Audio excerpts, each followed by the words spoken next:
Hello mga ka-agri, andito po tayo ngayon sa aming backyard kitchen garden. Ipapakita ko po sa inyo yung aking center aisle.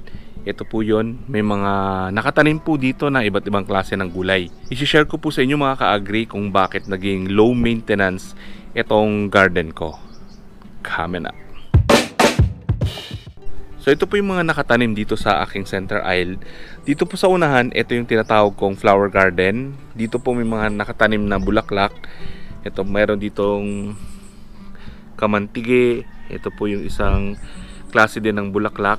Yan po yung mga natural insect attractant. So nag-a-attract po siya ng mga pollinators, ng mga beneficial insects na tumutulong po para itaboy yung mga peste dito sa aking garden.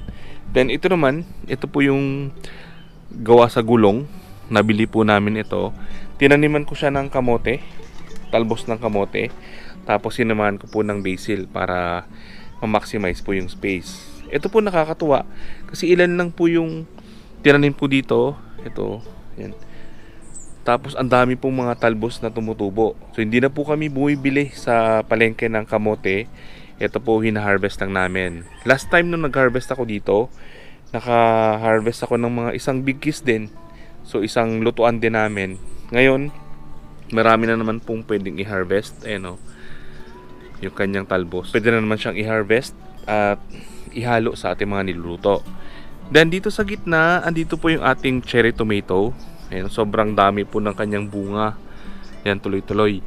Etong cherry tomato, isa siyang indeterminate tomato. Ang ibig sabihin po nito, mas mahaba yung kanyang life cycle. Tapos pag nagbunga siya, tuloy-tuloy. Hindi tulad ng determinate tomato na isang beses lang siya magbubunga ng sobrang dami tapos bababa na yung kanyang production. Etong indeterminate tomato, tuloy-tuloy. So mas mahaba yung kanyang buhay, mas marami po kayong maha-harvest. Ito, isang bunga lang yung pinanggalingan. Tinanim ko po siya sa paso. Yan sa ilalim, dinurog ko lang. Tapos meron pong tumubo na 3 piraso na puno. Then ito na po siya. Yan. Sinakop niya na yung halos kalahati ng ating center aisle. Then, dito naman sa portion na to, andito po yung ating square foot garden kung saan nagdanim din tayo ng iba't ibang crops. So, ito pong farm system na to nakakatulong para ma-maximize po natin yung space. So, dito sa unang 1 square foot, meron tayong spring onions. Then, dito, meron tayong siling haba na tinaniman ko po ng pechay dito sa baba. Sayang naman po kasi yung space dito. Then itong isa bakante pa. Doon naman sa unahan meron tayong siling labuyo. Then dito sa gitna yung ating pipino na namumulaklak na. Then dito meron tayong kamatis na determinate. Ayan. Ito naman yung gagamitin natin panluto. Ito pong cherry tomato minsan ginagamit din namin sa pagluluto. Pero madalas sa salad po namin siya nagagamit.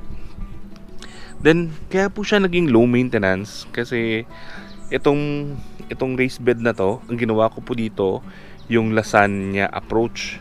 So sa ilalim, naglatag muna ako ng karton para hindi po tumubo itong mga damo. Then naglagay po ako ng mga sariwang damo, yung pinagdamuhan, nilagay ko po dyan. Yung mga tuyong dahon, sinunod ko ulit. Tapos compost, tapos yung garden soil sa ibabaw. So para siyang naka-layer. Then diniligan ko siya. Then after 2 weeks tinaniman ko na siya. Ngayon may mga crops na po na tumubo. Tapos meron lang po ko ditong in-install na trellis. Yan. Kung saan gumapang itong ating pipino, pati yung ating cherry tomato. Ang orientation po ng sunlight dito sa aking garden, manggagaling po dito sa side na to, pag ganun. So ngayon pong buwan ng April, andito na banda yung araw dumadaan. So meron pong sikat ng araw na nakakapasok dito sa gitna ng aking garden. Hindi tulad pagdating ng late December, January and February na malilim. Kasi po merong building dito sa kabila. Then ito naman sa side na to, itong mga talong. Ayan, may mga harvest na naman tayo mamaya. Kaya naging low maintenance po ito kasi yung ginagamit kong abono yung ating swamp fertilizer, yung mga binabad na organic materials. So hindi na po ako bumibili ng mga pataba, yung mga binabad na kitchen waste, balat ng gulay, balat ng prutas, mga damo, balat ng itlog, yan nakalagay dyan. Tapos yan na rin po yung pinagdidilig ko dito sa aking garden. May bunga na pala yung ating pipino. Ito. So low maintenance siya kasi yung ating pinagtataniman may mga organic materials, kaya nare-retain po nito yung moisture. Kaya ang ganda po nung water holding capacity niya. Kaya maganda rin po yung tubo ng ating mga halaman. Then pag nagpo-pruning po ako, nagbabawas ako ng dahon, especially dito sa mga pipino, sa mga cucurbits.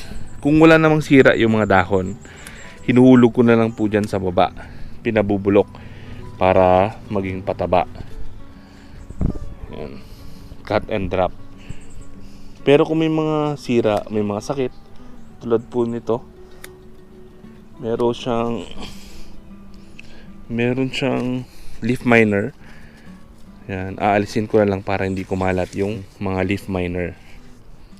Kailangan po natin magbawas ng mga dahon dito sa mga pipino, pati na rin po dito sa ating kamatis, kasi pag nagdidilig po tayo, tumatalsik yung lupa, nagkakaroon po ng mga sakit yung mga dahon na tinatalsikan po ng tubig na galing po dun sa lupa. So para po maiwasan yung mga sakit na yon, bawasan po natin ng mga dahon.